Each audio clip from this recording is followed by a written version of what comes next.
जटाधरं पाण्डुरङ्गं शूलहस्तं दयानिधिं सर्वरोगहरं देवं दत्तात्रेयमहं भजे।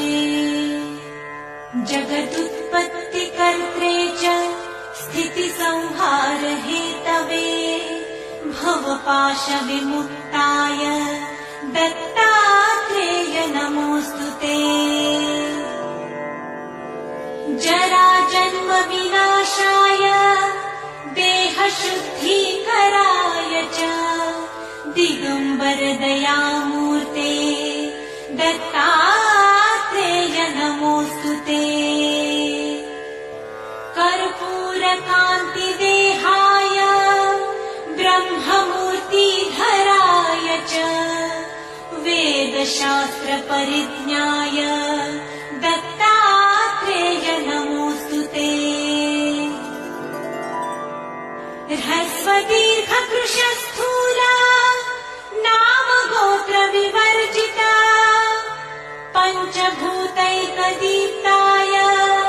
दत्तात्रेय नमोऽस्तु ते। यज्ञभोक्त्रे च यज्ञेय यज्ञरूपधराय च यज्ञप्रियाय सिद्धाय दत्तात्रेय नमोऽस्तु ते।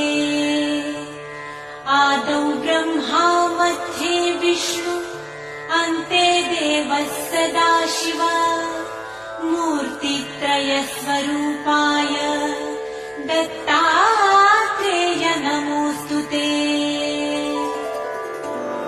भोगालयाय भोगाय योगयोग्याय धारिणे जितेन्द्रियजितज्ञाय दत्तात्रेय नमोऽस्तु ते।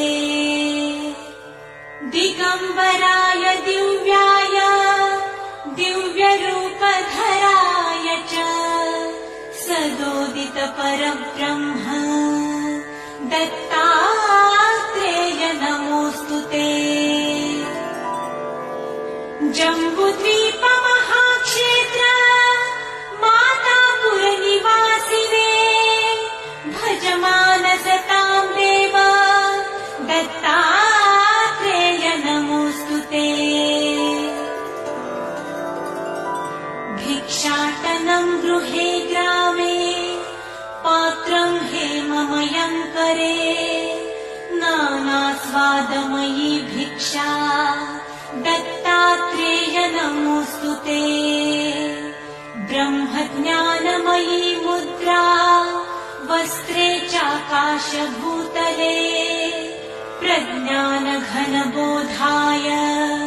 दत्तात्रेय नमोऽस्तु ते। अवधूत सदानन्द परब्रह्मस्वरूपिणे विदेह देहरूपाय दत्तात्रेय नमोऽस्तु ते। सत्यरूप सदाचार सत्यधर्मपरायण सत्याश्रय परोक्षाय दत्तात्रेय नमोऽस्तु ते। शूलहस्तगदापाणे वनमाला सुकन्धर यज्ञसूत्रधर ब्रह्मन् दत्तात्रेय नमोऽस्तु ते।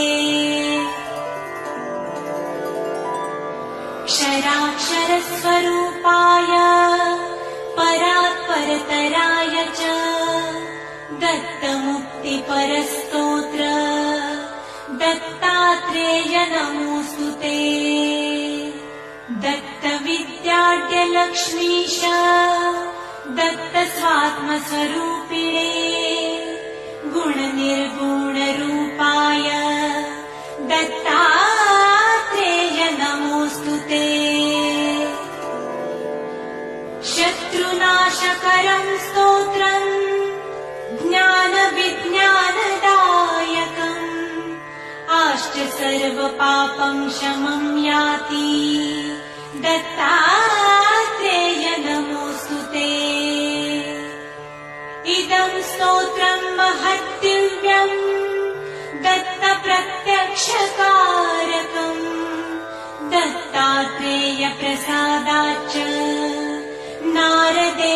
प्रकीर्तितम्। इति श्री नारदपुराणे नारदविरचितम् श्री दत्तात्रेयस्तोत्रम्